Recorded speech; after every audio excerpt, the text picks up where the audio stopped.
Shalom Jemaat GKY Gading Serpong yang terkasih dalam Tuhan. Puji syukur kita boleh memperingati kembali Hari Kenaikan Tuhan Yesus Kristus, di mana pada tahun ini kita akan membahas dengan tema Profitable Departure. Keuntungan seperti apa yang dimaksudkan? Mari kita temukan jawabannya dalam ibadah Kenaikan Tuhan Yesus yang akan diadakan pada tanggal 13 Mei 2021 jam 9 pagi melalui channel YouTube GKY Gading Serpong.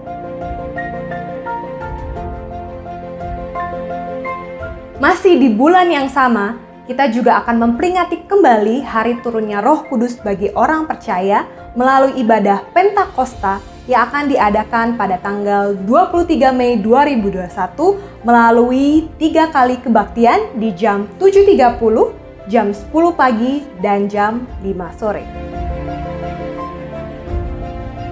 Untuk mempersiapkan dan mengantarkan kita masuk dalam ibadah Pentakosta, gereja telah mempersiapkan program 8 hari doa menjelang Pentakosta yang akan dimulai dari tanggal 14 sampai 22 Mei 2021 melalui Mesbah Keluarga dan Zoom Meeting. Berikut jadwalnya.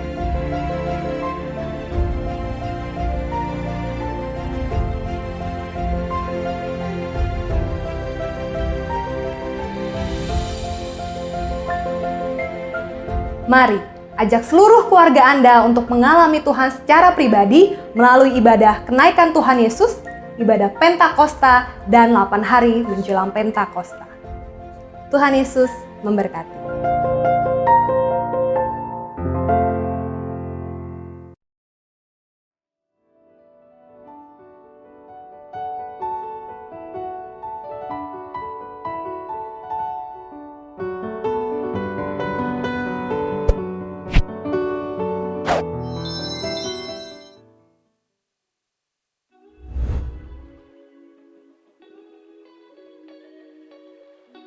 Forty Days adalah sebuah program gereja yang dilaksanakan yang membantu kita untuk lebih dalam lagi mengenal firman Tuhan dan juga membantu kita supaya lebih rutin untuk datang kepadanya berdoa. Kita biasanya juga akan nonton video bersama, lalu mengisi jurnal, dan juga kita akan ada persekutuan kelompok kecil di mana kita dapat mendiskusikan berkat-berkat yang kita sudah dapat bersama.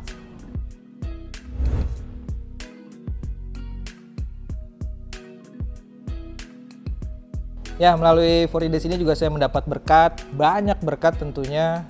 Salah satunya adalah bagaimana saya dipacu untuk mendalami firman Tuhan, bagaimana mempelajarinya lebih dalam lagi, dan juga bagaimana berdoa yang benar di hadapan Tuhan.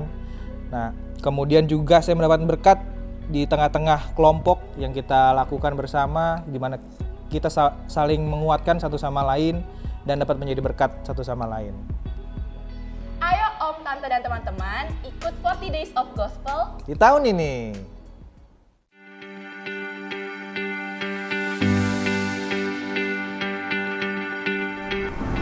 Shalom, Jemaat GKY Gading Serpong yang dikasihi Tuhan.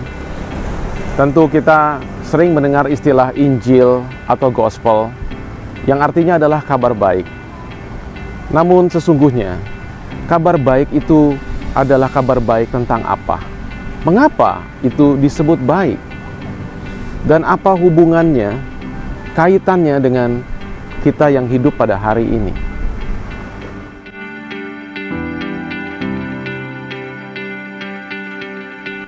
Masa-masa pandemi yang panjang dan melelahkan telah menyebabkan banyak orang mengalami tekanan dan beban yang berat. Banyak mungkin di antara kita juga yang mengalami kelesuan secara rohani. Dan banyak orang yang melihat masa depan menjadi sesuatu yang semakin tidak pasti dan tidak jelas. Saudara, kita melihat banyak orang pada masa-masa ini mengalami kehilangan kesehatan, kehilangan pekerjaan, kehilangan anggota keluarga, mengalami penderitaan dan kesakitan.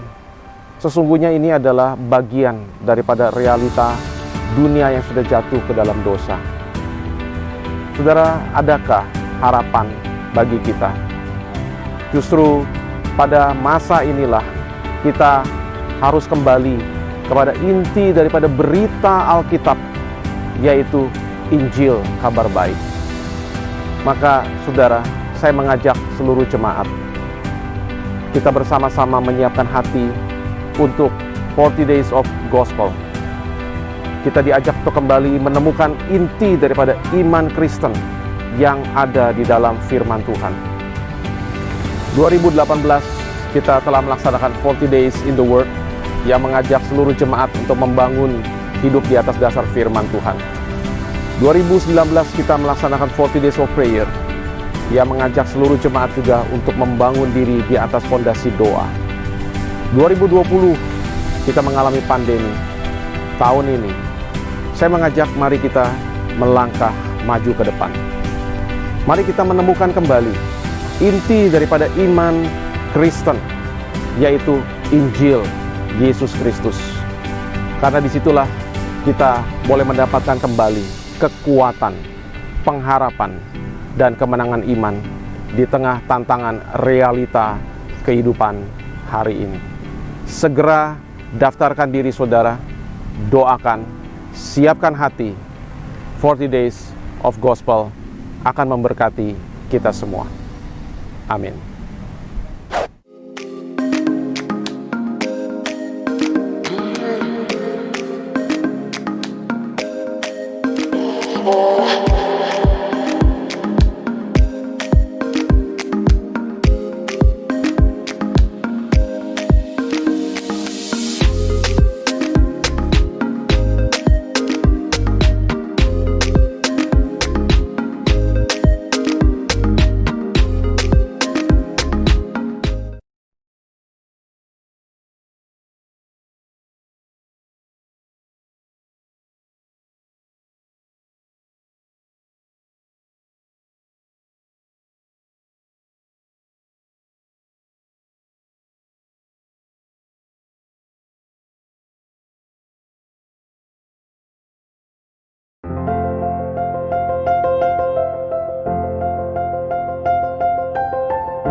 Shalom Jemaat GKI Gading Serpong yang terkasih dalam Tuhan.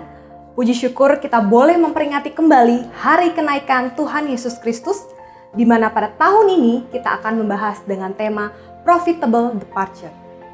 Keuntungan seperti apa yang dimaksudkan? Mari kita temukan jawabannya dalam ibadah kenaikan Tuhan Yesus yang akan diadakan pada tanggal 13 Mei 2021 jam 9 pagi melalui channel YouTube GKI Gading Serpong. Masih di bulan yang sama, kita juga akan memperingati kembali hari turunnya Roh Kudus bagi orang percaya melalui ibadah Pentakosta yang akan diadakan pada tanggal 23 Mei 2021 melalui 3 kali kebaktian di jam 7.30, jam 10 pagi, dan jam 5 sore.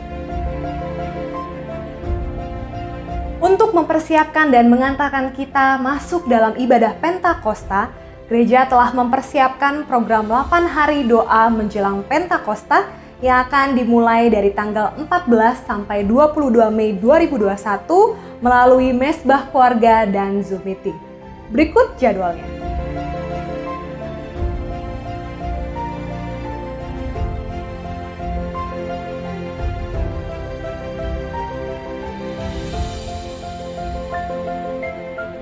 Mari ajak seluruh keluarga Anda untuk mengalami Tuhan secara pribadi melalui ibadah kenaikan Tuhan Yesus, ibadah Pentakosta, dan 8 hari menjelang Pentakosta. Tuhan Yesus memberkati.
sekalian, anugerah dan damai sejahtera dari Allah Bapa kita dan Tuhan kita, Yesus Kristus.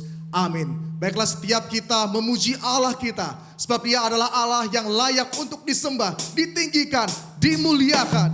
Raja di atas segala raja.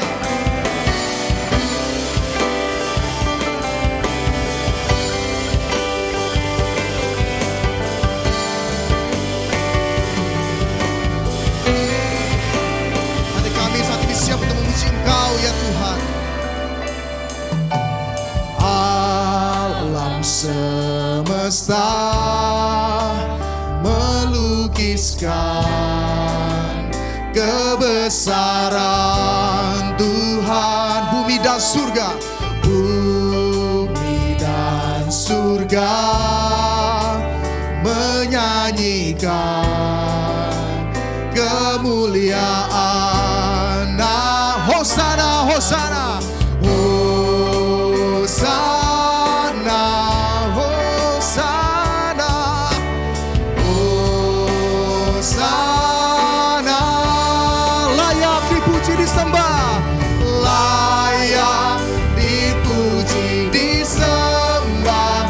Kaulah yang bertata dulu, sekarang dan selamanya. Raja atas segala raja, namamu besar termulia. Namamu besar termulia ya Tuhan. Mari kita dengar pujian ini sekali lagi. Alam semesta melukiskan kebesaran Tuhan. Bumi dan surga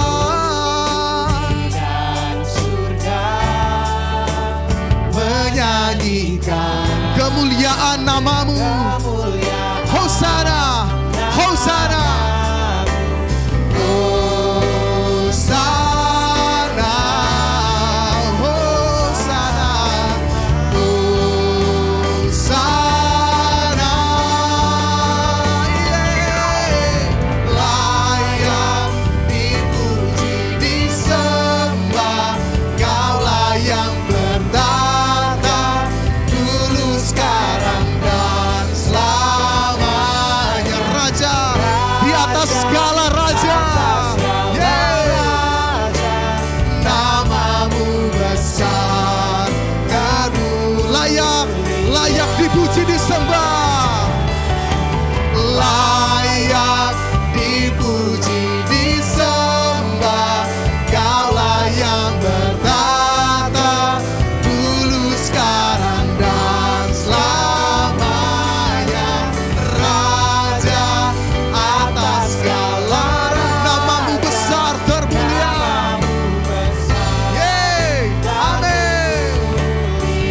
Layak dipuji, layak dipuji disembah.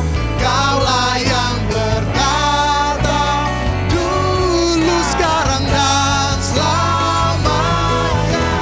Raja atas segala raja, namamu besar termulia. Namamu besar, namamu besar termulia. Namamu besar termulia. Namamu besar termulia ya Tuhan. Kami memuji kebesaran-Mu. Firman Tuhan katakan, haleluya, pujilah Tuhan di sorga, pujilah Dia di tempat tinggi, pujilah Dia hai segala malaikatnya, pujilah Dia hai segala tentaranya, pujilah Dia hai matahari dan bulan, pujilah Dia hai segala bintang terang, pujilah Dia hai langit yang mengatasi segala langit, hai air yang di atas langit. Biarlah semuanya memuji-muji Tuhan, sebab hanya namanya saja yang tinggi luhur, keagungannya mengatasi bumi dan langit. Kita bersyukur pada Tuhan, kita memiliki Allah yang besar. Ia telah mati, bangkit, dan saat ini Ia telah naik ke sorga. Kepergiannya bukan meninggalkan kita sendirian, tapi dia memberikan kita kuasa untuk menang atas musuh-musuh kita dalam dunia ini. Mari kita naikkan pujian ini. Kita diberikan kuasa oleh Tuhan. Hey, ku diberi kuasa. Mari jemaat Tuhan bersama-sama. Diberi kuasa dari Raja mulia, Menaklukkan musuh di bawah kakiku. Ku pakai kuasa pakai kuasa dari Raja mulia. bila Allah ada bersamaku, siapa jadi lawanku? sungguh besar Kau Tuhanku, Kau perisai hidupku. Ku berdiri dengan iman dalam Yesus Tuhan, Kau yang beri kemenangan. Ku bersorak merakyat, terpujilah. Yeay. Engkau Raja segala raja. Mari dengan memuji Tuhan Allah kita, katakan bersama. Diberi kuasa Raja mulia, Menaklukkan musuh menaklukkan musuh di bawah kaki.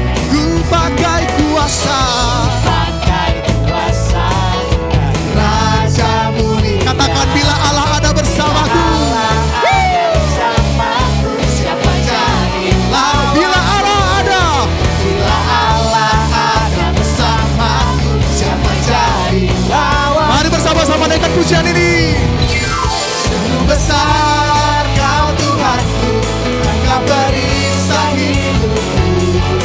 Berdiri dengan Iman dalam Yesus Tuhan, Kau yang beri kemenangan. ku bersorak merakyat. Terpujilah Engkau Raja atas segala raja. Sungguh besar, Sungguh besar Kau Tuhanku, Engkau perisai hidupku. Ku berdiri dengan iman dalam Yesus Tuhan. Kau yang beri kemenangan, ku bersorak merayakan. terpujilah Engkau Raja segala raja. Terpujilah, Terpujilah Engkau Raja segala raja. terpujilah. Terpujilah Engkau Raja segala raja. Kita diberikan kuasa oleh Tuhan. Kita adalah pemenang. Kita lebih dari pemenang. Lebih dari pemenang dalam segala perkara. Yeay, iblis telah dikalahkan. Iblis telah dikalahkan oleh kuasa. Katakan bersama, jika Allah di pihak kita, Allah di pihak kita, siapa dapat melawan?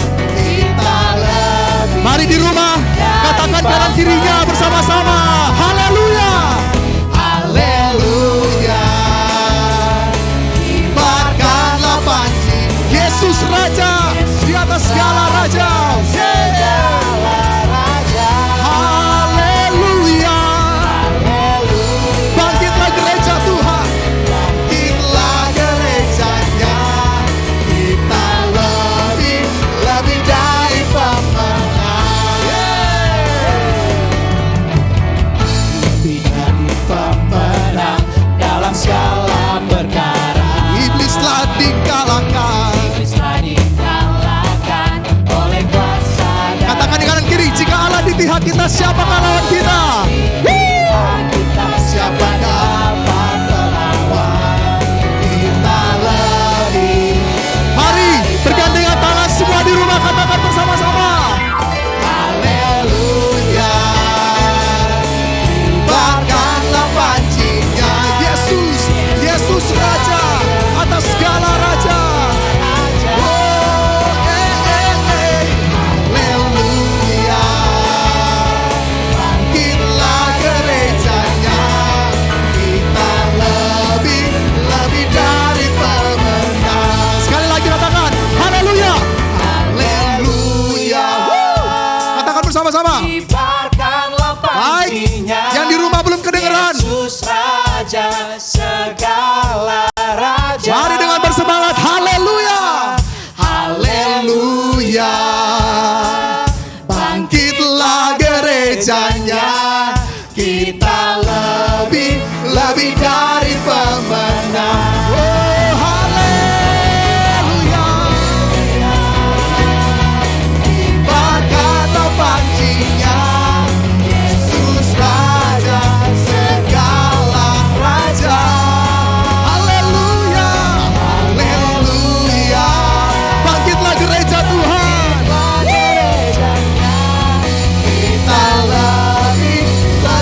Saat ini kita bersama-sama akan membacakan ayat secara bertanggapan yang diambil dalam Kisah Rasul 1 ayat 6 sampai 11.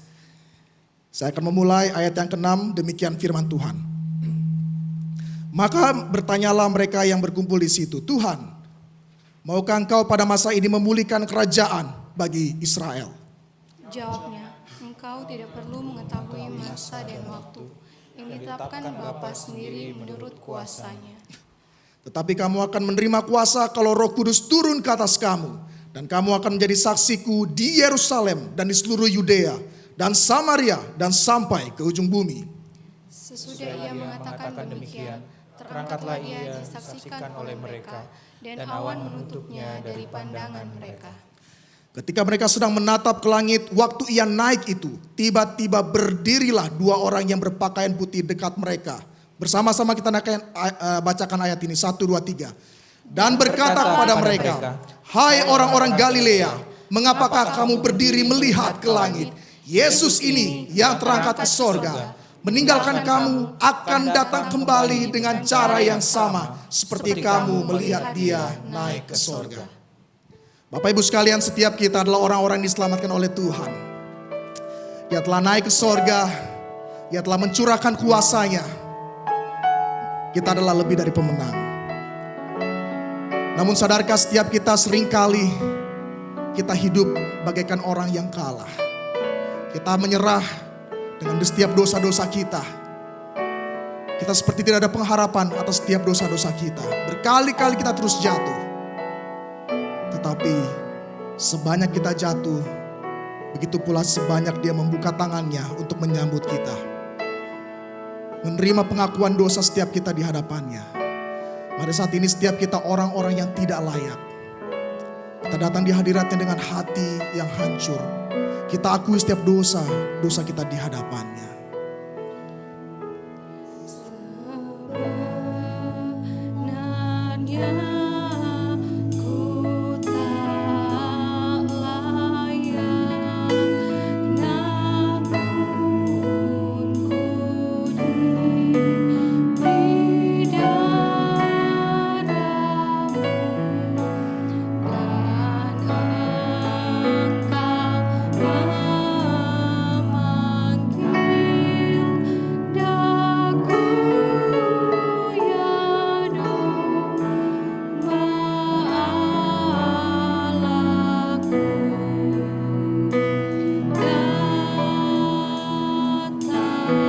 Pada saat kita datang di hadirat Tuhan, katakan aku tak berdaya. Kini ku datang padamu, sungguh aku tak berdaya. Hanya darah-Mu basuhku ya domba Allahku.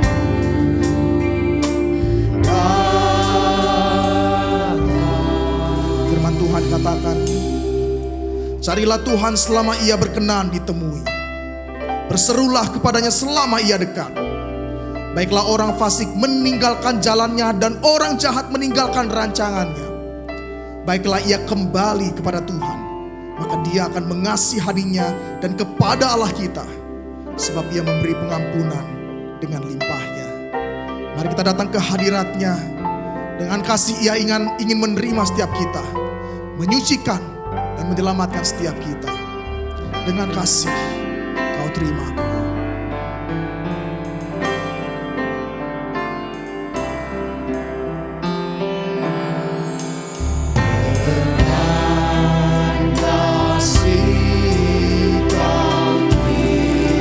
Sucikanku, selamatkanku,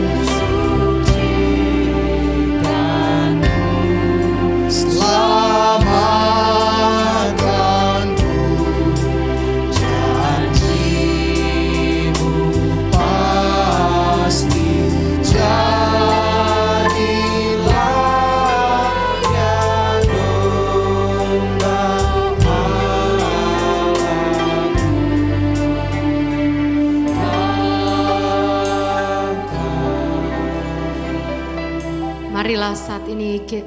masing-masing lepas pribadi, kita menghampiri Tuhan. Kita mau mengakui segala dosa-dosa kita di hadapan-Nya.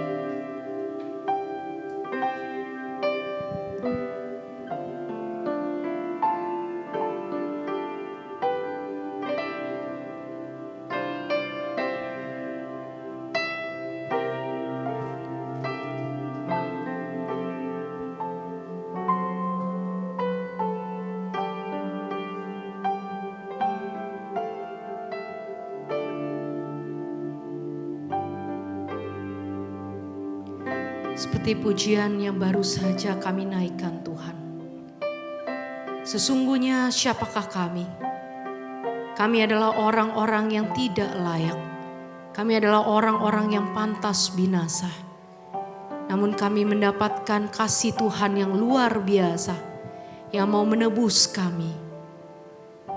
Namun di dalam kehidupan kami sehari-hari, seringkali kami tidak menghargai anugerah keselamatan yang Tuhan sudah berikan. Dengan hidup terus-menerus bermain-main di dalam dosa. Karena itu hari ini kami kembali datang di hadapan-Mu Tuhan. Mengakui segala dosa-dosa dan kesalahan kami. Kiranya Roh Kudus yang mulai menolong setiap kami. Boleh hidup sungguh-sungguh takut akan Tuhan. Hidup senantiasa memuliakan nama Tuhan. Terima kasih Tuhan untuk anugerah pengampunan yang Tuhan sudah berikan. Dan biarlah hidup kami senantiasa seturut dengan kehendak Tuhan. Amin. Janji pengampunan dosa diambil dari Roma 8 ayat 1 hingga ayatnya yang kedua. Demikianlah sekarang tidak ada penghukuman bagi mereka yang ada di dalam Kristus Yesus. Roh yang memberi hidup telah memerdekakan kamu dalam Kristus dari hukuman dosa dan hukum maut. Untuk itu marilah kita bersama-sama mau memuji Tuhan. Hari yang bahagia karena kita tahu bahwa kita telah ditebus oleh Tuhan. Kita telah menjadi milik Tuhan. Penebusan tak genaplah yang milikku, ku miliknya, ku mengenal suaranya dan ku mau bersamanya. Hari yang bahagia yang membasuh semua dosaku, ku berjaga dan berdoa. Hari yang tak ku lupakan, hari yang bahagia yang membasuh semua dosaku, ku bebas dari dosa. Dari dosaku, hati senang dan tenanglah, kelak di sorga bersamanya dengan Tuhan tak berpisah. Hari yang bahagia yang membasuh semua dosaku, ku berjaga dan berdoa. Hari yang tak ku lupakan, hari yang bahagia yang membasuh semua dosaku. Dengarkanlah petunjuk hidup baru.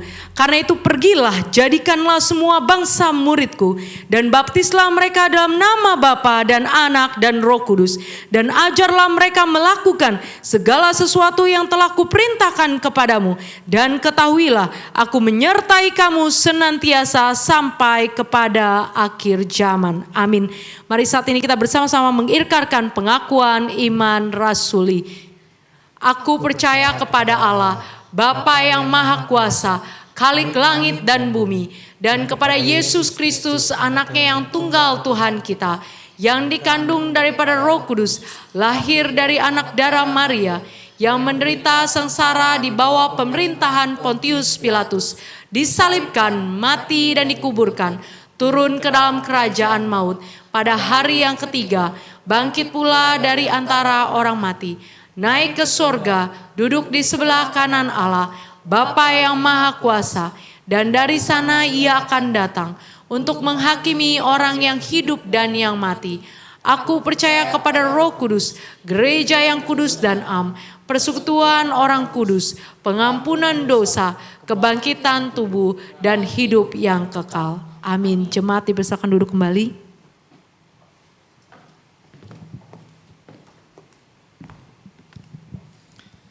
Hari ini mari kita siapkan hati kita untuk mendengarkan firman Tuhan.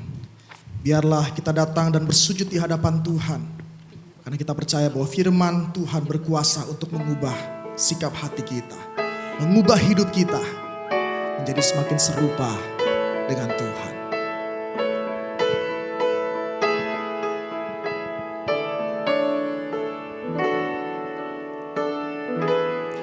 Aku datang dan ku bersujud di hadapanmu.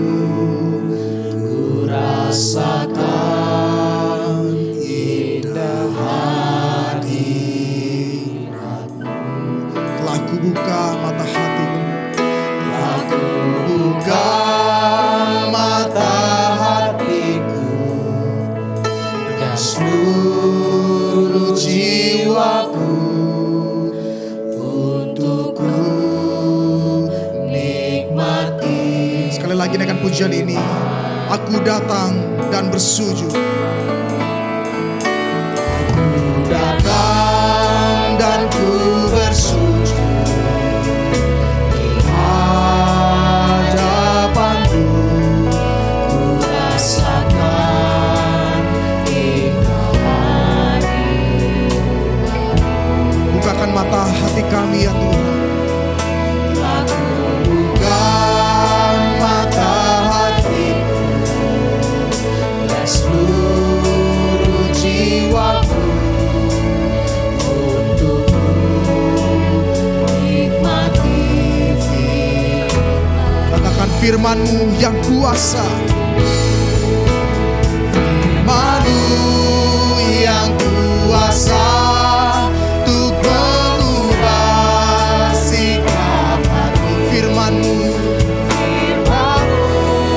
yang tegakkan di saat ku terjatuh. Penuhkanlah bejanaku dengan air sungai-Mu. Ku haus akan katakan firman-Mu yang kuasa. Firman-Mu yang kuasa untuk mengubah sikap. Persilakan kepada hamba-Nya. Firman-Mu yang tegakkan di saat ku terjatuh. Penuhkanlah bejana-Mu dengan air sungai-Mu. Ku haus akan firman-Mu. Mari kita berdoa. Kami sekali lagi bersyukur Tuhan. Untuk kesempatan di hari ini kami memperingati akan kenaikan Tuhan Yesus ke surga. Terkadang kami tidak bisa mengerti, tidak memahami kenapa Engkau harus naik ke surga. Tapi biarlah perenungan firman Tuhan pada saat ini boleh mengajak kami untuk diam melihat apa yang Alkitab katakan, maksud Yesus terangkat ke surga. Maka dari itu Tuhan, tenangkanlah diri kami untuk kami boleh menikmati makanan rohani ini. Di dalam segala keterbatasan hamba-Mu, Tuhan boleh pakai dia supaya Tuhan bekerja di tengah-tengah setiap kami.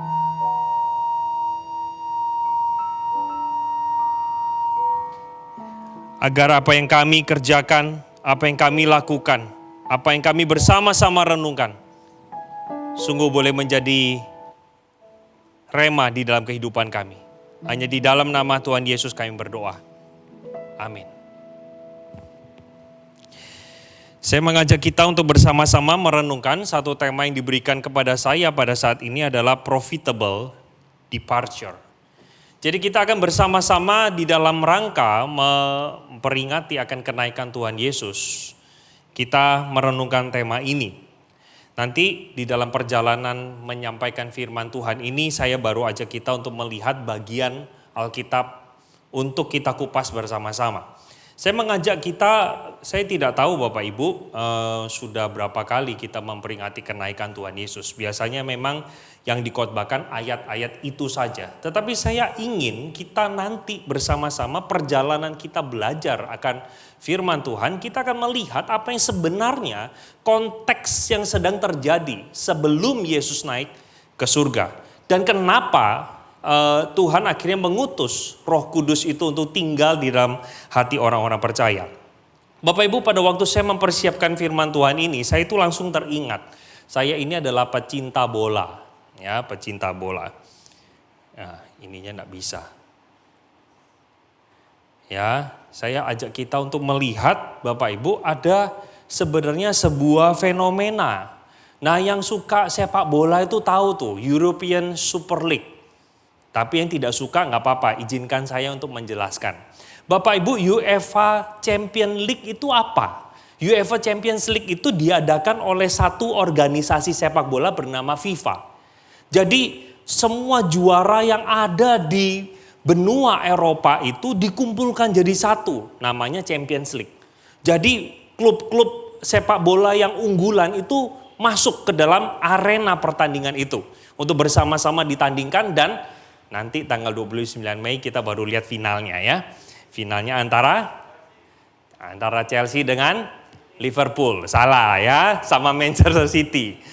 Nah, European Super League ini adalah bentuk kekecewaan atau bentuk reaksi dari beberapa klub elit untuk menanggapi tidak adanya penonton di dalam stadion, perekonomian yang sulit bergerak. Jadi gaji pemain pun, Bapak Ibu kalau bayangkan itu Ronaldo itu duduk cantik saja, tidak perlu main sepak bola, itu 1 minggu itu gajinya tidak mungkin saya bisa balap seumur hidup saya. Ya, jadi dia bisa miliaran, 1 minggu, gaji 1 minggu. Jadi betapa bayangkan klub sepak bola itu berjuang untuk struggling di dalam finansial waktu masa pandemik. Sehingga ada petinggi yang bersedia menggelontorkan dana untuk mengumpulkan 12 klub. 12 klub yang luar biasa. Ya, nah itu Bapak Ibu. Ya nggak ngerti lambangnya nggak apa-apa. Ya nggak apa-apa. Tetap keselamatan lewat Yesus kok ya, jadi nggak masalah. Jadi di sana kalau kita kenal sepak bola itu ada Liverpool, ada Barcelona, ada Hotspur, ada Milan, Chelsea dan seterusnya. 12 klub ini dipanggil oleh petinggi ini untuk memisahkan diri dari pertandingan yang diadakan oleh FIFA. Bapak Ibu bayangkan kalau mereka bersedia meninggalkan liga mereka di negara mereka, yaitu misalnya kayak Liverpool itu kan Inggris. Berarti kalau dia lepas dari situ masuk ke ESL atau European Super League, mereka itu jadi peserta aja. Itu mereka langsung dapat 200 sampai 300 juta euro. Baru ikut. Nah, ini komparasinya adalah dengan memenangkan juara pertama Champions League itu dapatnya cuma 130 juta euro. Sementara untuk menjadi juara Champions League itu perjalanannya 1 tahun. Kalau mereka ikut ke dalam European Super League cuma jadi peserta, yaudah gue nebeng deh mau jadi pesertanya, dapat langsung 200-300 juta. Itu belum jadi pemenang. Sehingga beberapa klub memikirkan kalau saya berangkat dari liga saya, wah ini udah bicara pasti cuan. Udah pasti di atas kertas cuan punya. Profitable departure. Jujur Bapak Ibu, seringkali otak kita berpikir itu dari segi cuan bukan? Kita mau buka usaha, buka di ruko sini, kita lihat medannya. Wah ternyata kalangan misalnya maaf, menengah ke bawah. Sementara makanan saya itu harganya sudah 35.000 ke atas. Akan sulit untuk menjangkau. Kita memikirnya dari segi cuan enggak. Ketika kita berelasi dengan orang lain, Saya harus ketemu dengan orang ini. Siapa dia? Oh, bukan siapa-siapa. Saya dapat untung apa? Nah, seringkali pola pikir cuan atau tidak, profit atau loss yang kita dapatkan, itu seringkali menjadi satu pola pikir yang kita adopsi. Nah, celakanya apa? Maaf kata nih ya, beberapa orang Kristen menganggap kenaikan Yesus ke surga itu bukan keuntungan. Saya waktu mempersiapkan bagian ini, saya mulai memikir dari sudut pandang beberapa orang Kristen yang memandang bahwa kalau Yesus naik ke surga itu sebenarnya bukan profitable. Lawannya profitable apa ya? Rugiable ya. Jadi beberapa orang Kristen berpikir ada baiknya mungkin Yesus gak perlu ke surga. Kenapa? Yang pertama paling tidak bisa ketemu Yesus langsung kan. Bapak Ibu, Indonesia itu terkadang ya warga netnya, warga netizen itu kalau ketemu YouTuber yang baru 100k aja, wah itu Mbak Dewa turun ke bumi. Wah mau tanda tangan, mau peluk. Waktu itu saya ingat banget Bapak Ibu ya, 100k subscriber itu dapat silver play button itu sebuah kebanggaan karena tidak banyak orang yang punya. Bisa ketemu dengan idolanya itu wah banget. Wah banget. Kalau salaman mungkin 10 hari gak cuci tangan gak apa-apa. Begitu ya. Langsung tiba-tiba jadi orang kidal gitu ya. Nah bayangkan kalau misalnya Yesus tidak terangkat ke surga. Saya yakin loh. Setiap hari tiket ke Israel pasti penuh. Dan semua orang Kristen baik itu Protestan maupun Katolik berlomba-lomba berjumpa dengan yang namanya Yesus Kristus itu siapa sih? Oh Bapak Ibu, di dalam dunia internet itu betapa seringnya bukan perdebatan itu muncul. Apakah Yesus Tuhan? Kalau dia Tuhan tidak ada ayatnya dalam Alkitab. Bukankah pertanyaan itu dengan mudah dijawab kalau Yesus tidak naik ke surga bukan? Ini alasan pertama. Alasan kedua yang tidak berbeda jauh dari alasan yang pertama adalah gampang kok membuktikan keberadaan Yesus. Kalau kamu gak percaya, kalau Yesus sampai sekarang tidak naik ke surga, saya yakin pasti ada yang meliput di YouTube. Pasti ada. Pasti ada. Jadi gak perlu tuh bikin film tentang Yesus, gak perlu. Tokohnya ada kok. Tinggal dia suruh aja memerankan. Bahkan itu keajaibannya real. Itu live gitu loh. Dia bisa lakukan. Dibuktikan keberadaannya dengan mudah dan bahkan tidak hanya itu. Sakit apapun bawa ke dia pasti sembuh. Yang jadi dokter ngelus dada, puji Tuhan dia naik ya. Karena ada pasien. Kalau enggak, dokter enggak laku. Bapak Ibu saya coba memikirkan paling tidak 3 alasan inilah orang berpikir sebenarnya ada baiknya. Yesus enggak perlu naik ke surga. Sehingga pertanyaan yang harus kita pertanyakan seperti tema kita adalah, benarkah keberangkatan Yesus ke surga itu sebuah keuntungan, profitable atau bukan? Nah, saya mengajak kita untuk bersama-sama melihat bagaimana peranan Allah Roh Kudus itu kedatangannya di tengah orang-orang percaya. Saya boleh katakan kedatangan Roh Kudus itu bahkan Yesus sendiri mengucapkannya di dalam Injil Yohanes, nanti kita akan lihat sama-sama, bahwa Roh Kudus ini datang lebih berguna daripada aku diam. Ayo, ayatnya di mana? Saya ajak kita lihat bersama-sama di dalam Yohanes pasal yang ke-16 ayat 7 sampai 11. Di sana dengan jelas Bapak Ibu, Yesus sendiri mengatakan, "Namun benar yang kukatakan ini kepadamu adalah lebih berguna bagi kamu jika aku pergi." Jadi kata lebih berguna, jelas Yesus sedang memberikan sebuah perbandingan antara saya ada di bumi dengan Roh Kudus itu turun. Yesus sendiri mengatakan karena ini sama-sama pribadi Allah, tapi Roh Kudus pribadi ketiga, Yesus pribadi kedua, Yesus katakan lebih baik dia turun daripada aku diam. Sebab jikalau aku tidak pergi, penghibur itu tidak akan datang kepadamu. Tetapi jikalau aku pergi, aku akan mengutus dia kepadamu. Dan kalau ia datang, ia akan menginsafkan dunia akan dosa, kebenaran, dan penghakiman. Kita melihat bersama-sama sebuah preview yang Yesus berikan kepada pendengarnya, terutama para muridnya pada waktu itu.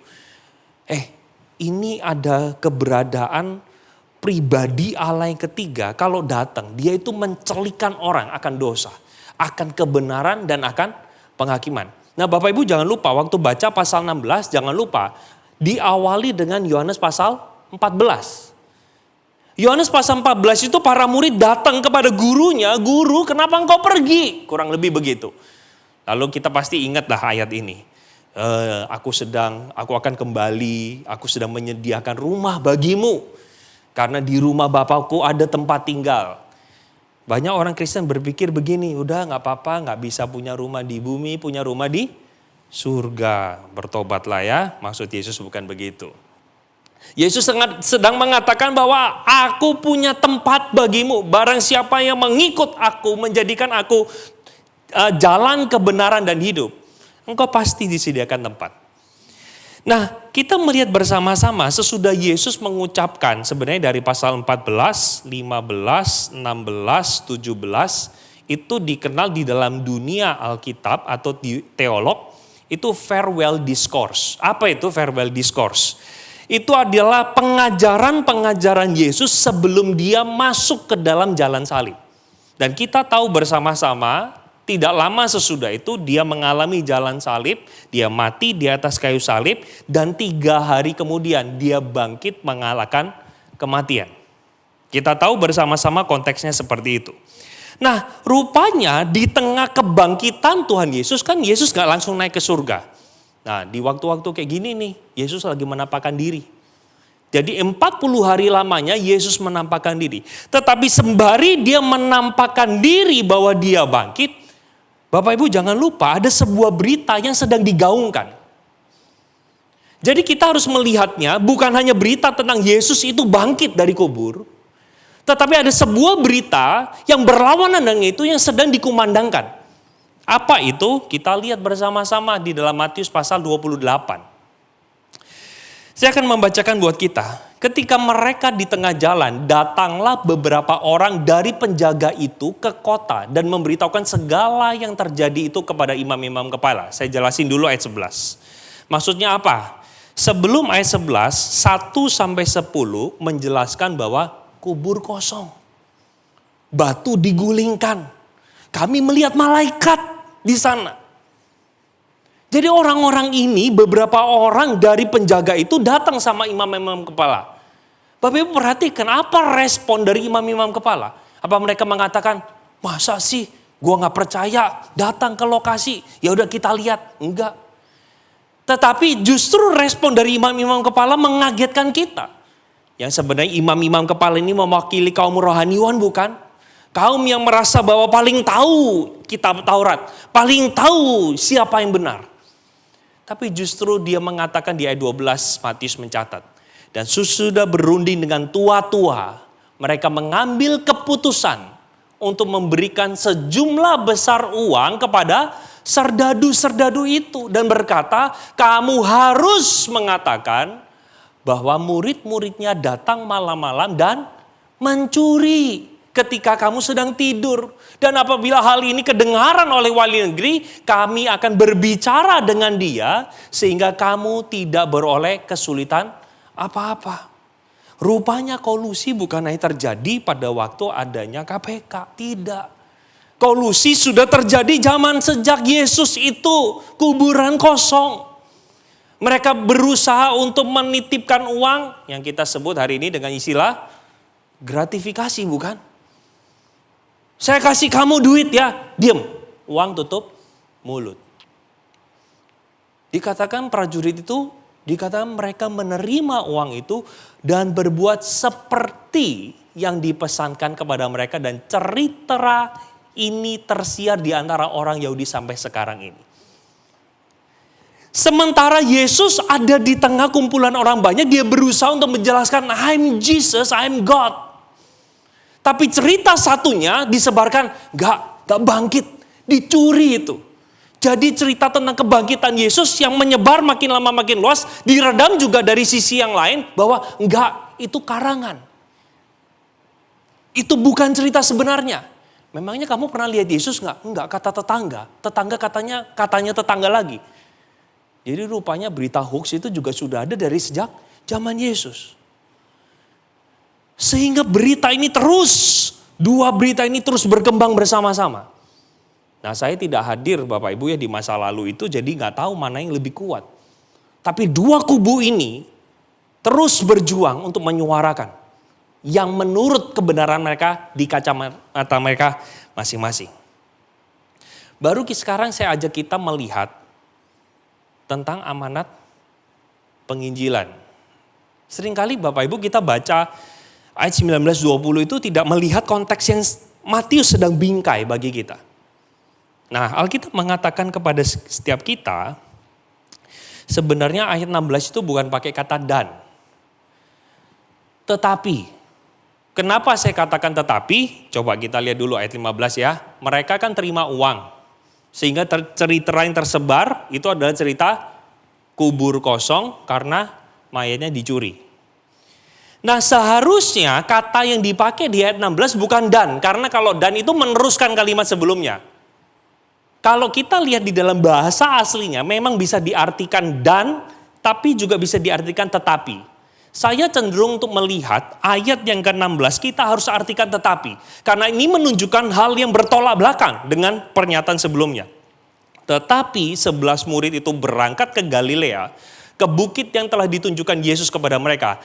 Ketika melihat dia, mereka menyembahnya, tetapi beberapa orang ragu-ragu. Muncul nggak pertanyaan di benak kita waktu baca ayat 17? Amanat penginjilan, pergilah jadikanlah semua bangsa muridku, diberitakan kepada para murid, di antaranya ragu-ragu. Apa yang mereka ragukan? Kenapa mereka ragu-ragu?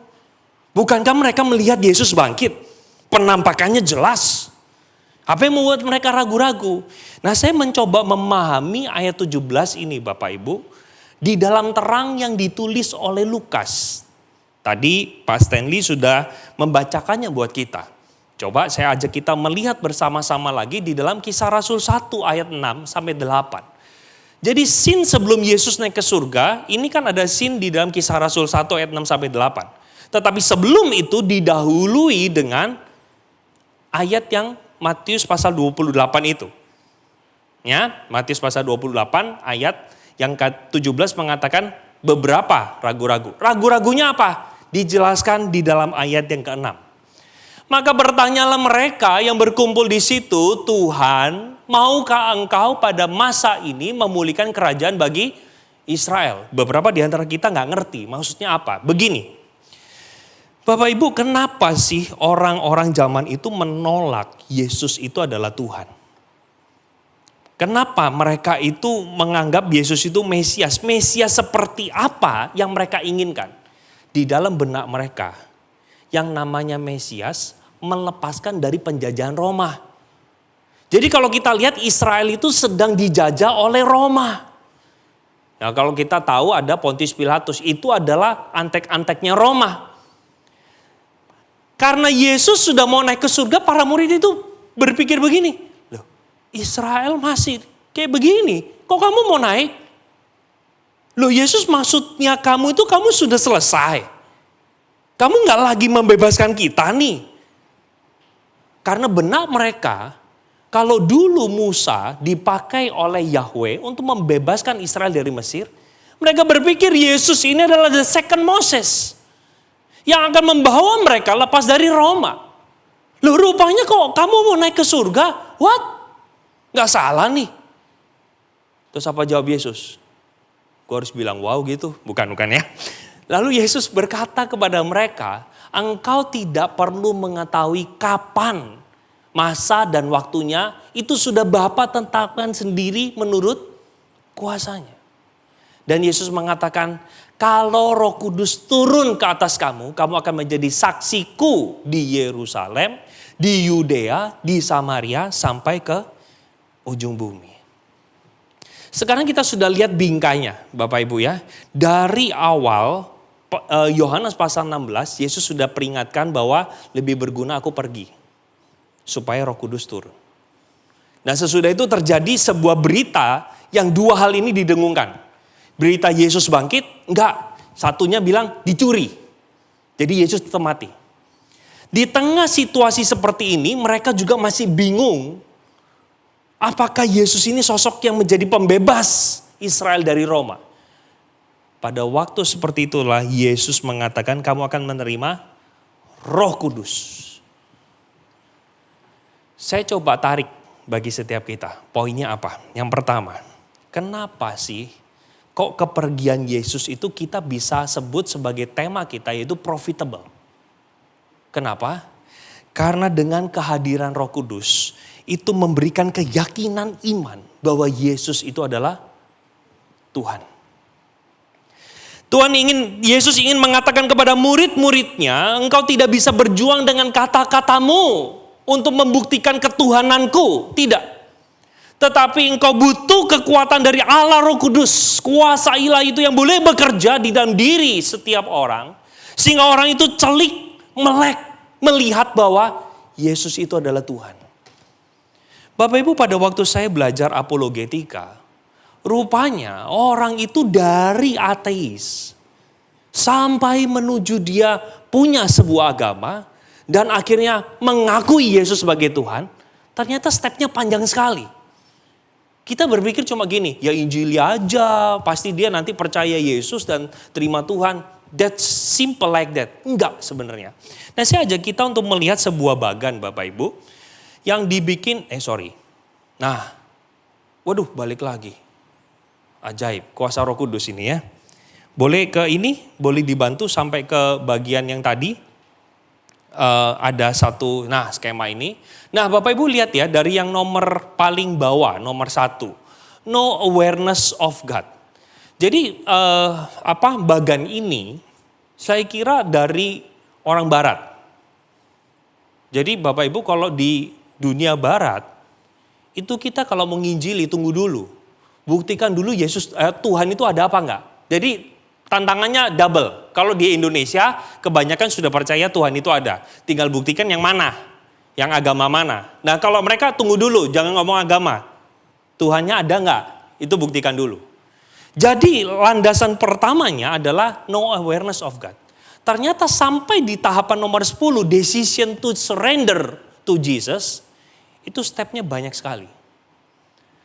Nah Bapak Ibu, setiap step yang ada di sana yang Bapak Ibu bisa lihat di layar, kalau perlu di screenshot nggak apa-apa. Itu butuh kekuatan atau kuasa Allah Roh Kudus untuk menggerakkan. Sehingga saya yakin dan percaya tidak ada satu orang Kristen pun boleh mengatakan gini, karena gua lu percaya Tuhan.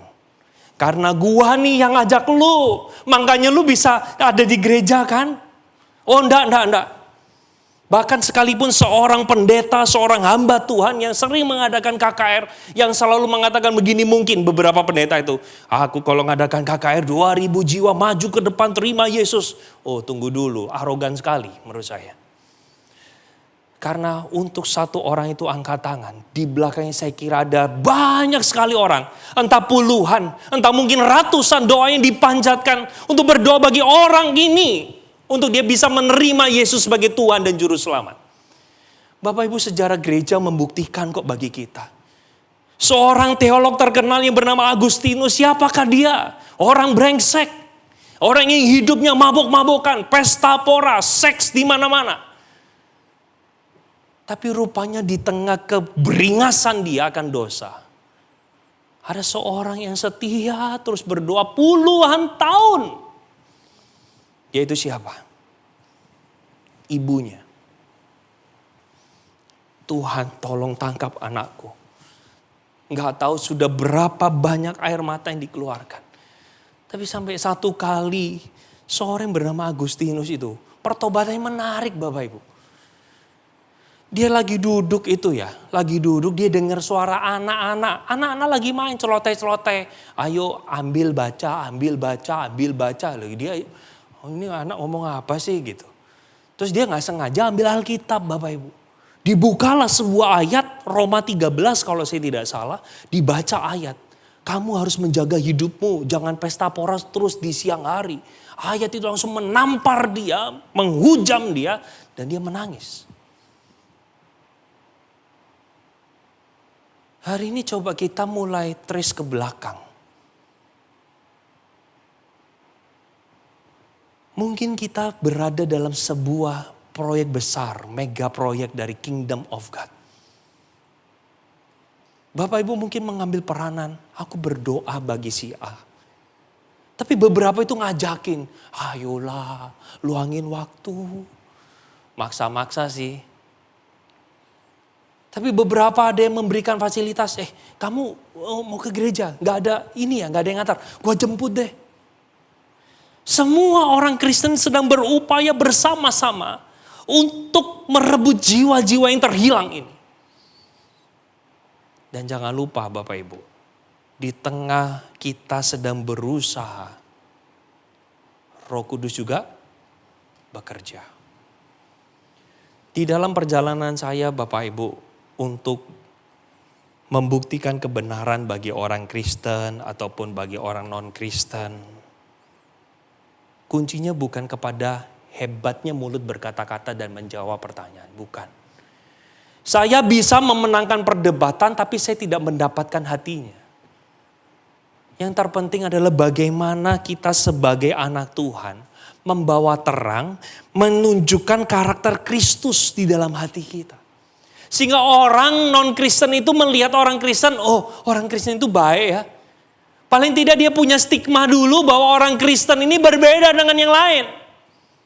Sehingga membuka sebuah opsi, satu saat nanti ketika dia membuka hati, ada orang Kristen lain yang Tuhan kirim bagi dia. Untuk akhirnya dia mendengarkan Injil. Sehingga satu orang berkata, aku mau percaya Yesus. Itu bukan karena hebat kita, tapi karena Roh Kudus bekerja, meyakinkan dia bahwa untuk membereskan dosa, jawabannya hanya Yesus.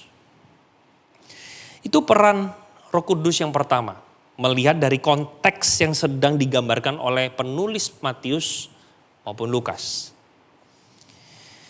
Saya mengajak kita untuk melihat peranan Roh Kudus kedua, yaitu menghibur dan menguatkan orang-orang percaya. Dia disebut sebagai comforter, penghibur. Setiap kali Bapak Ibu saya berhadapan dengan jemaat yang mengalami kesulitan. Baru saya membesuk seorang jemaat. Dia terkena kanker payudara.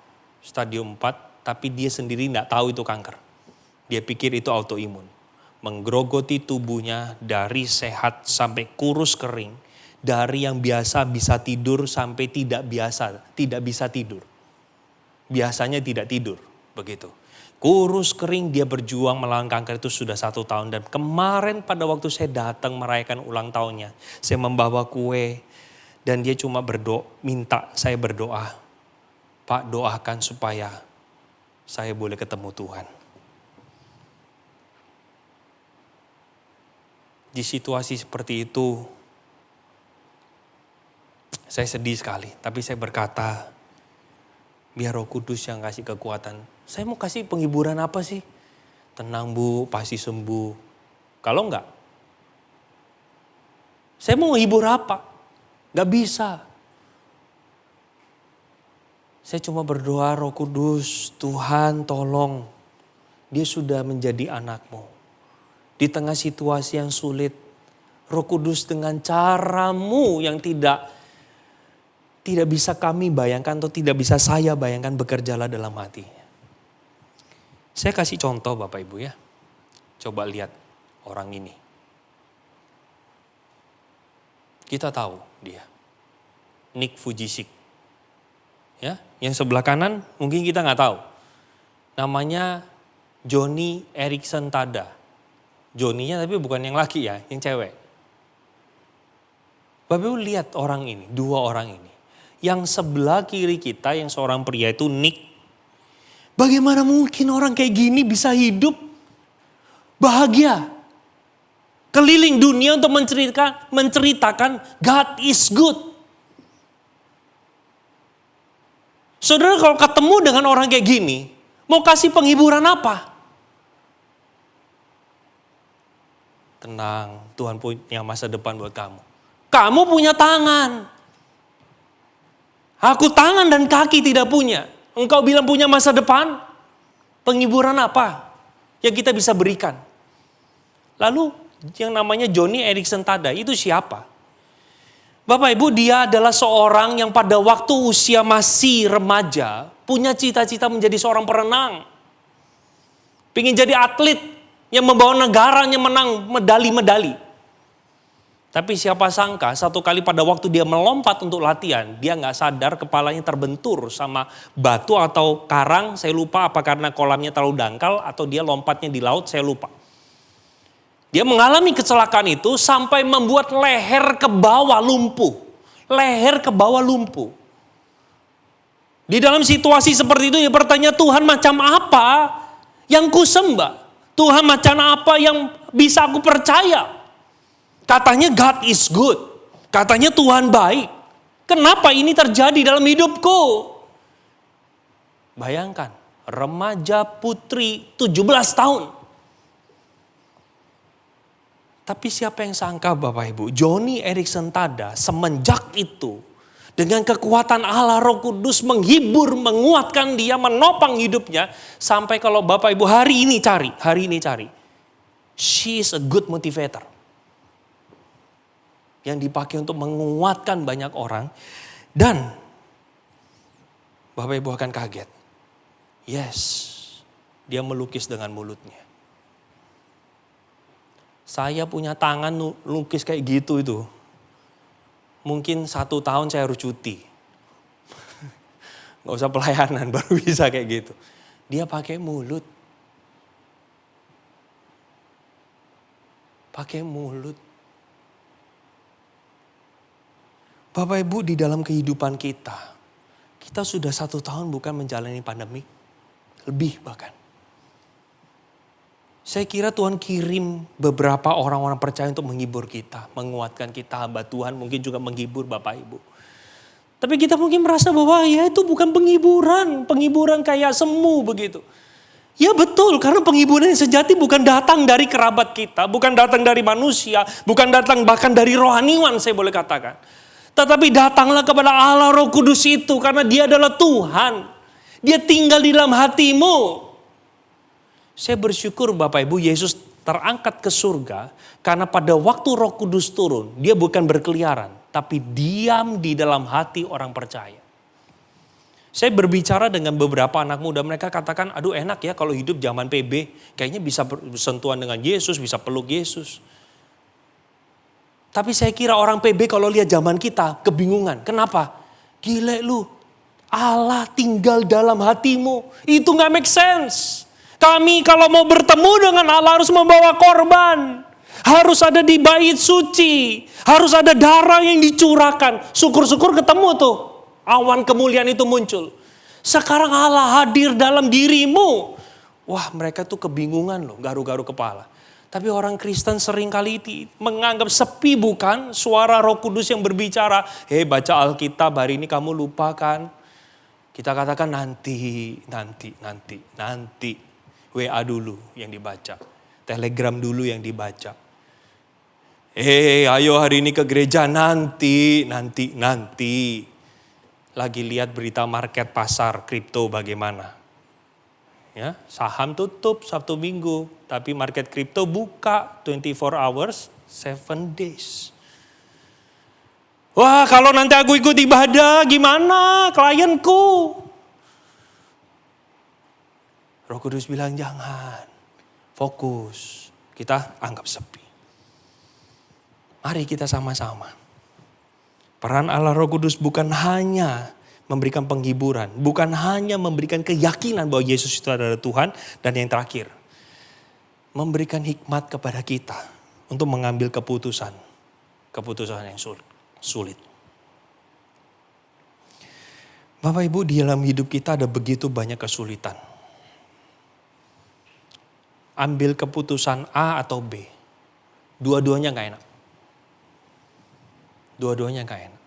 Mungkin kita berada dalam kondisi seperti itu. Pernah kita berada. Pada saat itu kepada siapa kita minta bantuan? Apakah kita mencari dulu dari pihak manusia? Dokter kah? Hamba Tuhan kah? Kenalan kita kah? Kapan kita mencari Tuhan? Apakah ketika semua jalan tertutup baru kita ingat, God will make a way where there seems to be no way. Ya Tuhan memang ahlinya buka jalan kok. Tapi seringkali kita jadikan dia alternatif terakhir. Tapi saya mengajak kita pada saat ini, mari kita minta hikmat dari Tuhan. Roh Kudus yang ada di dalam hati kita.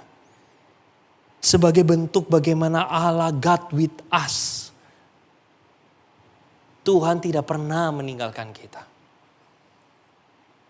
Dan di dalam keputusan-keputusan sulit itu, kita mohon supaya Roh Kudus yang mencerahkan, mencelikan, menguatkan, dan bahkan memberi hikmat kepada kita. Sampai kita akan bertemu Yesus, entah lewat kematian yang jemput kita dulu, atau dengan kedatangan dia second coming. Mana duluan kita tidak tahu. Tapi keberadaan Allah Roh Kudus itu sustain hidup kita. Menopang kehidupan orang percaya untuk terus boleh berjalan di dalam jalan Tuhan. Kiranya momen di mana kita memperingati kenaikan Tuhan Yesus. Dan minggu yang akan datang, 10 hari sesudah itu, kita akan memperingati hari turunnya Roh Kudus. Kita boleh bersama-sama bersyukur kepada Tuhan. Mari kita berdoa. Bapa dalam kerajaan sorga, kami bersyukur pada saat ini kami bersama-sama diingatkan bagaimana seharusnya kami hidup. Hari ini kami boleh belajar dan melihat bersama-sama akan lebih berguna kalau memang betul Engkau terangkat ke surga. Supaya pekerjaan kerajaan Allah itu bisa bekerja dengan cara global. Tidak terlokalisasi hanya di Israel saja. Kami bersyukur Tuhan, Roh Kudus itu adalah roh yang tidak terbatas oleh ruang dan waktu. Engkau bisa bekerja kapanpun, dimanapun. Dan tidak ada siapapun yang bisa menghambat pekerjaan Tuhan. Tuhan ampuni kami, karena kami seringkali menjadi orang-orang percaya yang mengabaikan Roh Kudus. Ajar kami untuk bergantung kepadanya. Memohon pertolongannya. Membawa kami, menguatkan kami, mencelikkan, dan juga memberikan kami hikmat. Supaya pada waktu kami menginjili, kami tahu harus menggunakan kata-kata apa. Ketika kami harus berhadapan dengan keputusan-keputusan sulit, kami tahu harus mengambil keputusan apa sebagai anak Tuhan. Sekali lagi Tuhan tolong kuatkan setiap kami. Hanya di dalam nama Tuhan Yesus kami berdoa. Amin.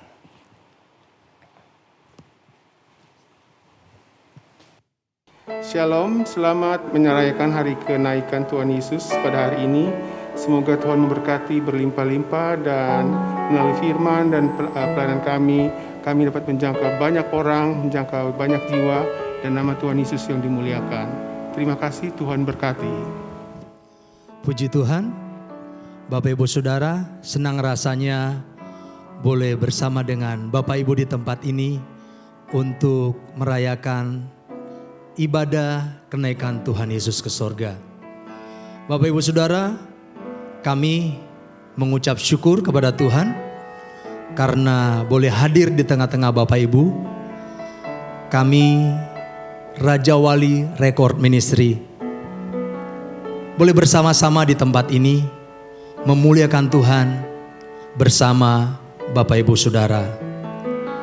Mungkin ada dari Bapak Ibu Saudara yang bertanya, apa itu Raja Wali Record Ministry?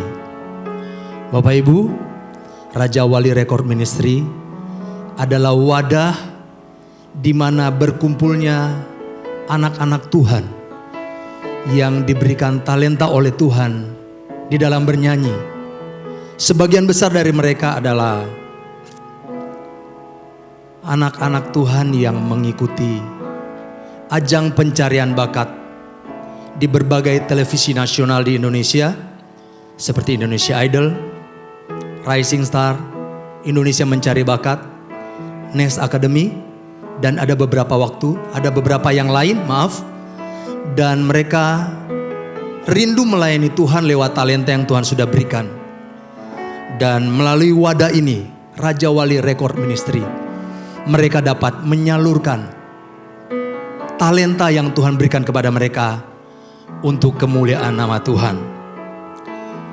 Nah, Bapak Ibu Saudara, pelayanan apa yang mereka lakukan melalui Raja Wali Record Ministry?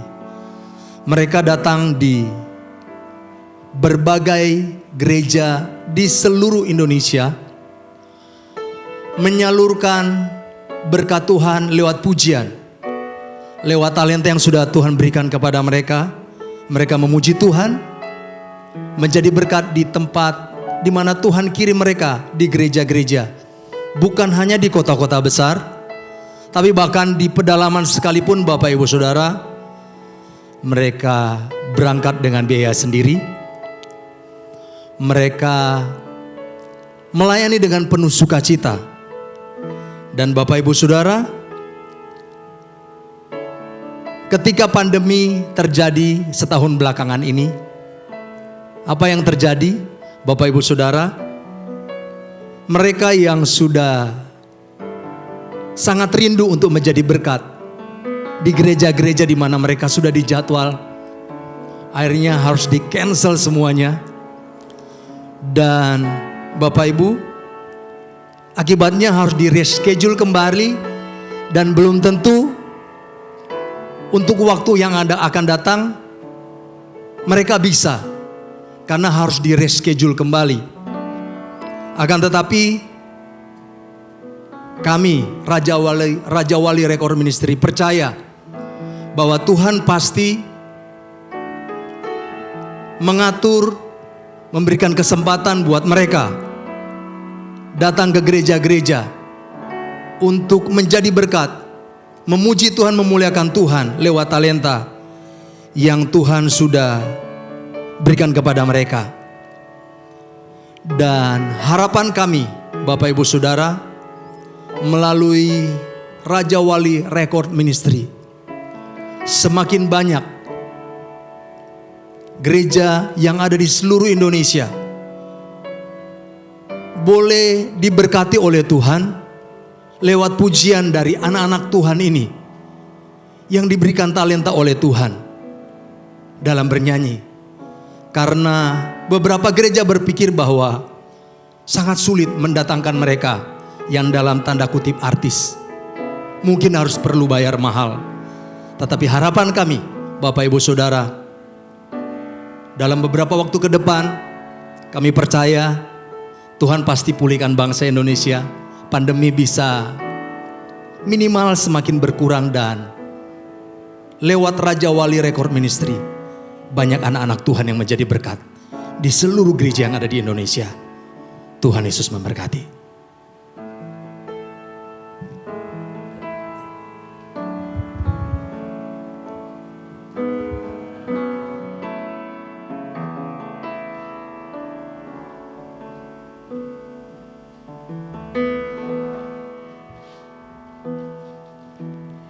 Shalom Bapak Ibu Saudara sekalian.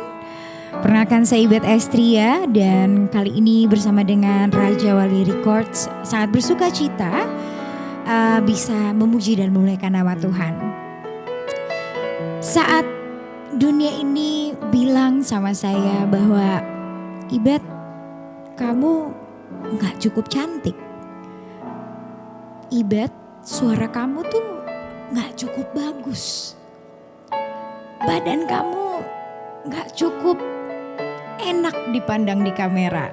Mungkin Anda juga pernah merasakan, ada yang pernah bilang sama Anda bahwa kamu itu gak cukup kaya, kamu itu gak cukup pintar, kamu itu gak cukup berbakat. Tapi pada kenyataannya, kita punya Tuhan Yesus, dan Dia selalu mencintai Anda dan mencintai saya. Di tengah pandemi seperti saat ini, tentunya kami para musisi adalah sebagian kecil dari begitu banyak yang kesulitan, bahkan kehilangan lapangan pekerjaan. Tapi yang aneh, dan ini menjadi kesaksian hidup saya tidak merasa kekurangan. Saya malah merasa begitu banyak berkat Tuhan yang luar biasa selama pandemi ini. Mungkin tidak secara materi karena saya juga kehilangan beberapa pekerjaan. Tapi penyertaan Tuhan untuk saya hari demi hari sangat luar biasa, dan saya percaya selama saya punya Tuhan, saya tidak akan pernah berkekurangan. Untuk itu saya akan menyanyikan pujian ini sebagai ucapan syukur saya bagi Anda yang juga merasakan perasaan yang sama. Saya rindu untuk boleh memuji bersama-sama karena Dia terlalu hebat, Dia terlalu baik, dan Dia terlalu besar.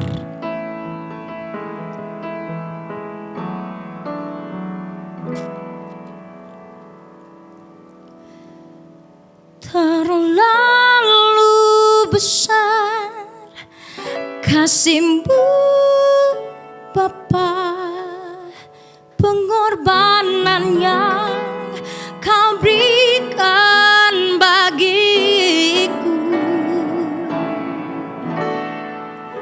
terlalu mahal. Darah-Mu Yesus tercurah untuk menebus hidupku.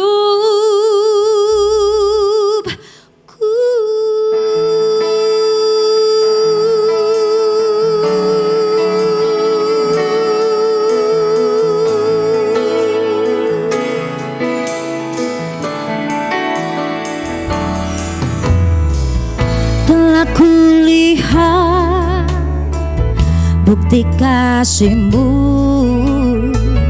Kau menderita gantikanku. Dengan darah-Mu Kau selamatkanku. Kini ku hidup menyenangkan-Mu. Telah kulihat bukti kasih-Mu, Kau menderita gantikanku. Dengan darah-Mu Kau selamatkanku. Kini ku hidup menyenangkan-Mu. Terlalu besar kasih-Mu Bapa, pengorbanan yang Kau berikan bagiku terlalu mahal. Darah-Mu Yesus tercurah untuk menebus hidupku.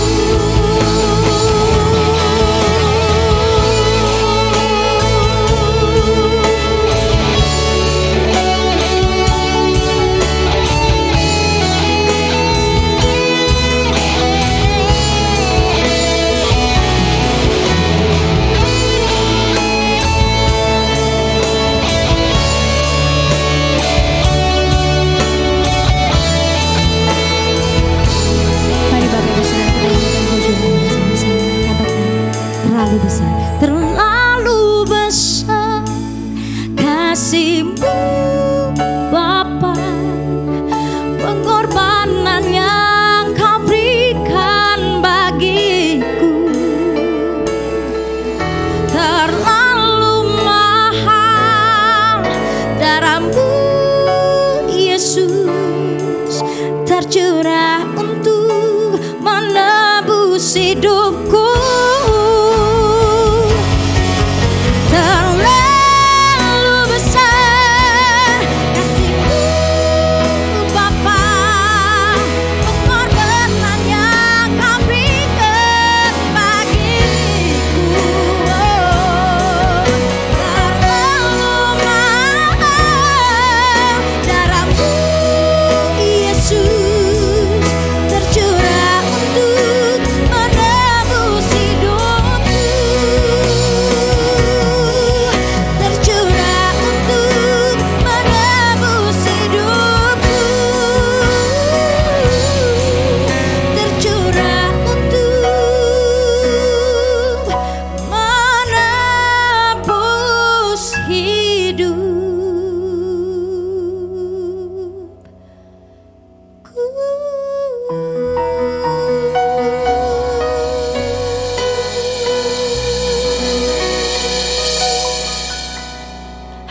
Terpujilah nama Tuhan.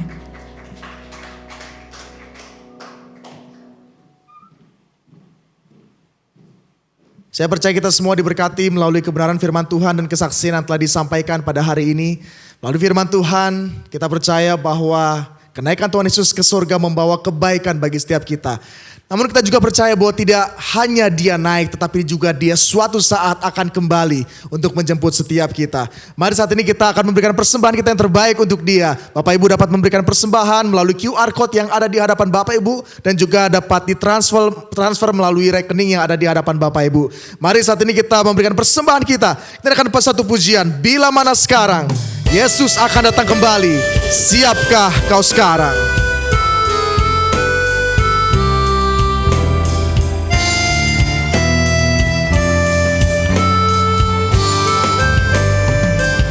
Sama-sama.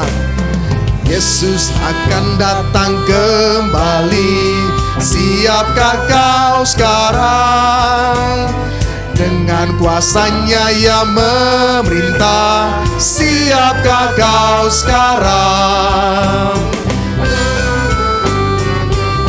Umatnya dan membawanya di angkasa, tinggal bersama dengannya.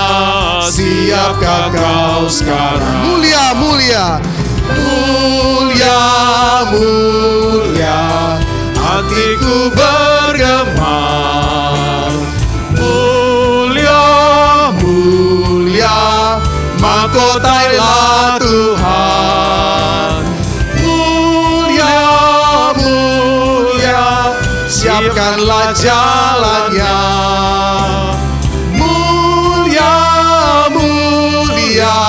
Tuhan segera datang. Benar dan setiakah?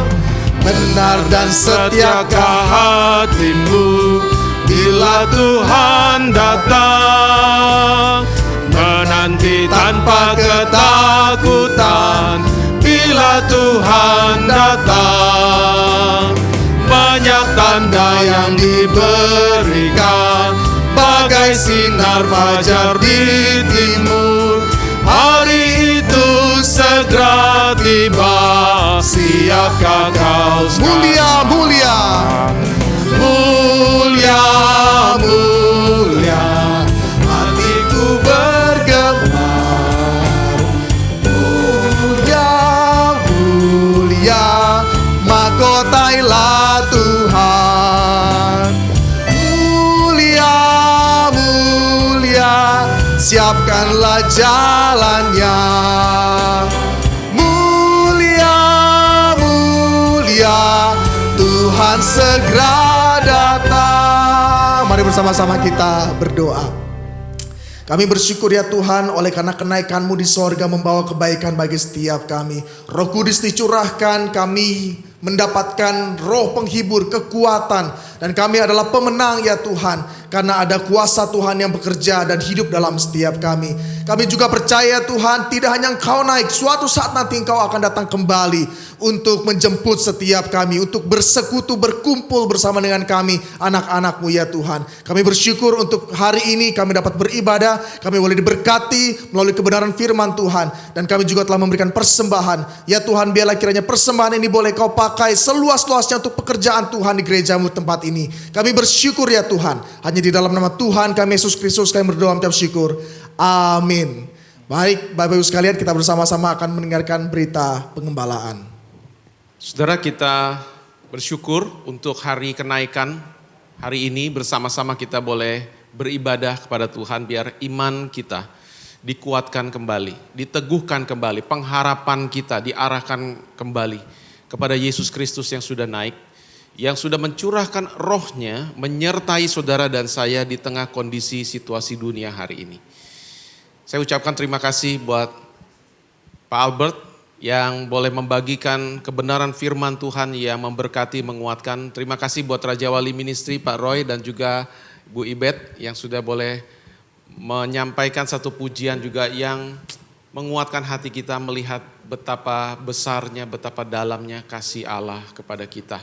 Ya, saudara, mengingatkan beberapa hal bagi kita semua hari Minggu ini, saudara, jangan lupa kita boleh bersama-sama di dalam ibadah hari Minggu, dalam firman Tuhan dan topik yang saudara lihat ya, komunikasi dalam perkawinan. Tidak sedikit saudara keluarga-keluarga yang mengalami pergumulan di dalam masa-masa pandemi yang panjang ini, di dalam kehidupan rumah tangga dan perkawinan. Saudara jangan lewatkan hari Minggu kita kembali berkumpul bersama-sama beribadah, jam dan waktu yang biasa, jam 7.30, jam 10 dan jam 17 atau jam 5 sore. Ya, kemudian saudara mulai besok saya mengajak kita semua jemaat untuk bisa bersama-sama kita berdoa di dalam masa nanti sampai di hari Pentakosta tanggal 23 kita sama-sama merayakannya. Jadi mulai besok saudara, hari Jumat kita ada doa bersama dengan keluarga. Jadi para bapak, para ibu ya dan seluruh anak-anak mengingatkan untuk kita bisa memakai waktu dengan keluarga kita berdoa. Bahan dan list pokok-pokok doa sudah dibagikan, saudara tinggal gunakan ya. Kemudian hari Sabtu, saudara jangan lupa kita akan ada persekutuan melalui Zoom. Jadi kita akan berdoa bersama-sama dan nanti juga ada hamba Tuhan yang akan menyampaikan firman Tuhan melalui Zoom. Dan link Zoom juga dibagikan melalui grup WhatsApp gereja, saudara silahkan join hari Sabtu ya, jam 7 malam ya melalui Zoom. Kemudian hari Minggu tanggal 16 kita sama-sama beribadah. Selanjutnya Senin ya kita kembali ada doa mesbah, doa keluarga. Hari Selasa kita ada persekutuan doa melalui Zoom. Hari Rabu kita ada kebaktian doa ya live streaming seperti biasa melalui channel YouTube. Kemudian tanggal 20 kita kembali doa keluarga. Tanggal 21 hari Jumat kembali kita persekutuan melalui Zoom. Hari Sabtu depan tanggal 22 doa keluarga dan tanggal 23 kita merayakan hari Pentakosta. Demikian ya. Kemudian saudara hari ini juga buat semua anak-anak kita, anak-anak sekolah minggu jangan lupa ya ada ibadah juga melalui channel YouTube untuk hari kenaikan Tuhan Yesus bagi anak-anak. Jadi untuk para orang tua dorong dan ingatkan anak-anak untuk bisa beribadah ya melalui channel YouTube kita juga, dan khusus ini ibadah sekolah minggu ya untuk anak-anak dalam rangka kenaikan. Baik, saudara mengingatkan kembali ajakan dari gereja untuk saudara bergabung di dalam program utama kita tahun ini.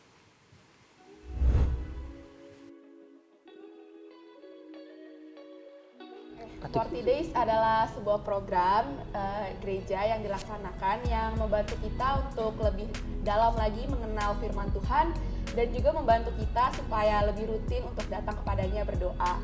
Kita biasanya juga akan nonton video bersama, lalu mengisi jurnal, dan juga kita akan ada persekutuan kelompok kecil di mana kita dapat mendiskusikan berkat-berkat yang kita sudah dapat bersama.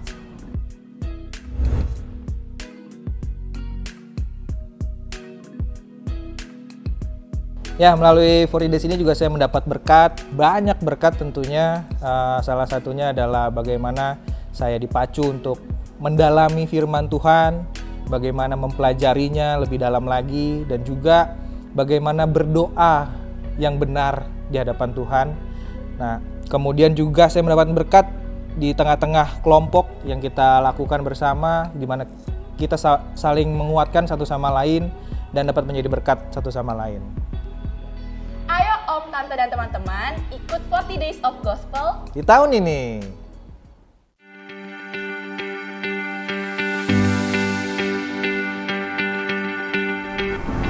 Shalom, Jemaat GKI Gading Serpong yang dikasihi Tuhan. Tentu kita sering mendengar istilah Injil atau Gospel yang artinya adalah kabar baik.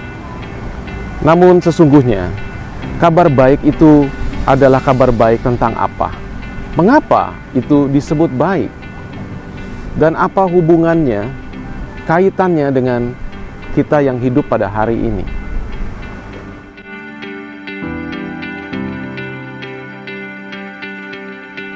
Masa-masa pandemi yang panjang dan melelahkan telah menyebabkan banyak orang mengalami tekanan dan beban yang berat. Banyak mungkin di antara kita juga yang mengalami kelesuan secara rohani.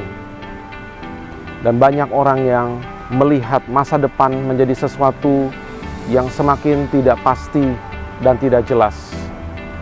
Saudara, kita melihat banyak orang pada masa-masa ini mengalami kehilangan kesehatan, kehilangan pekerjaan, kehilangan anggota keluarga, mengalami penderitaan dan kesakitan. Sesungguhnya ini adalah bagian daripada realita dunia yang sudah jatuh ke dalam dosa. Saudara, adakah harapan bagi kita? Justru pada masa inilah kita harus kembali kepada inti daripada berita Alkitab, yaitu Injil, kabar baik.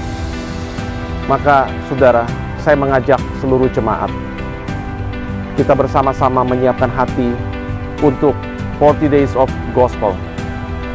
Kita diajak untuk kembali menemukan inti daripada iman Kristen yang ada di dalam firman Tuhan. 2018 kita telah melaksanakan 40 Days in the Word yang mengajak seluruh jemaat untuk membangun hidup di atas dasar firman Tuhan. 2019 kita melaksanakan 40 Days of Prayer yang mengajak seluruh jemaat juga untuk membangun diri di atas fondasi doa.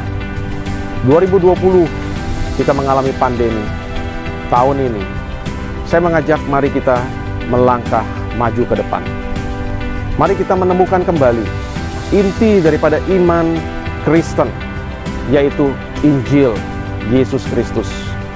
Karena disitulah kita boleh mendapatkan kembali kekuatan, pengharapan, dan kemenangan iman di tengah tantangan realita kehidupan hari ini. Segera daftarkan diri saudara, doakan, siapkan hati. 40 Days of Gospel akan memberkati kita semua. Amin.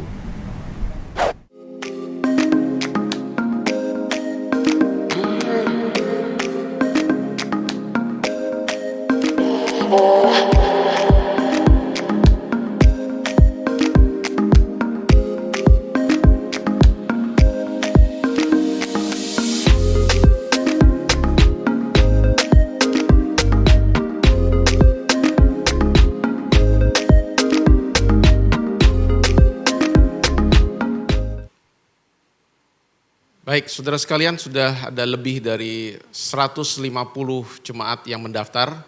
Saudara jangan ketinggalan, segera ya secepat mungkin saudara mendaftar, baik itu melalui link QR maupun juga melalui telepon tata usaha gereja ataupun juga melalui para pemimpin pemerhati kelompok. Ya, Tuhan memberkati kita. Masih ada? Baik, kita akhiri bersama-sama ibadah hari ini dengan bangkit berdiri. Saudara, kita mau masuk di dalam doa syafaat. Saya mengajak kita satu hati dalam doa.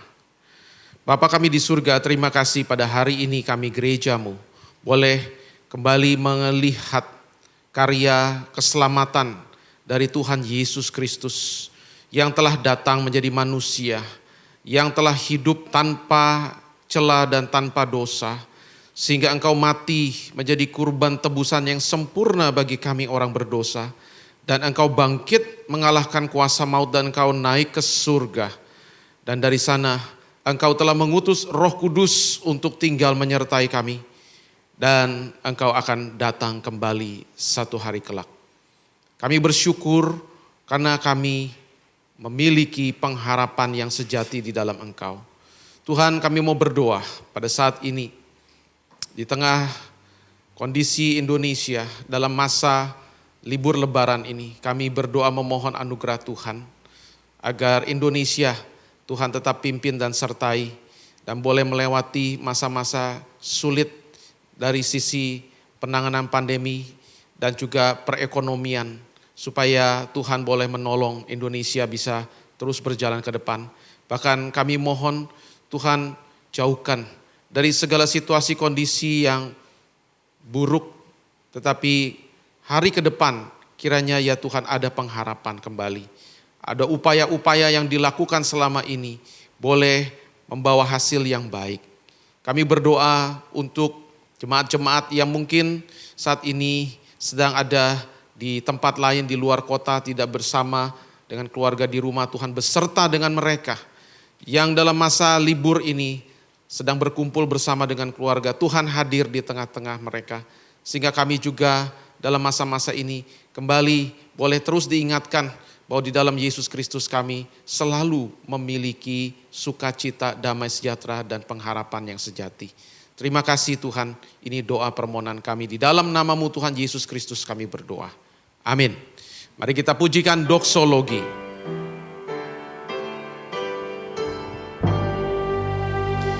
Puji Allah Bapa Putra, puji Allah Roh Kudus, ketiganya yang esa. Mohon selamat sumber berkat.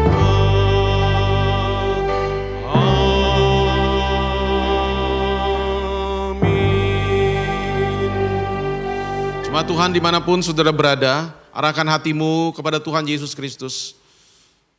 Terimalah berkatnya. Kiranya anugerah dari Allah Tritunggal, kasih karunia, kemurahan dari Allah Bapa, keselamatan, damai sejahtera di dalam Tuhan Yesus, penyertaan dan tuntunan Roh Kudus beserta dengan saudara sekalian hari ini sampai Maranatha Tuhan Yesus datang kembali dan sampai selama-lamanya.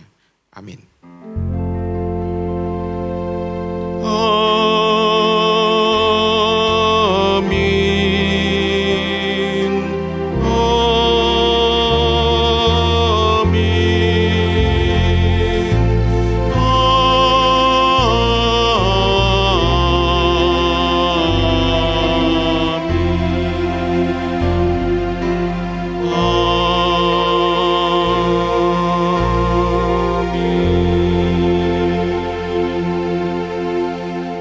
Silakan duduk, ibadah.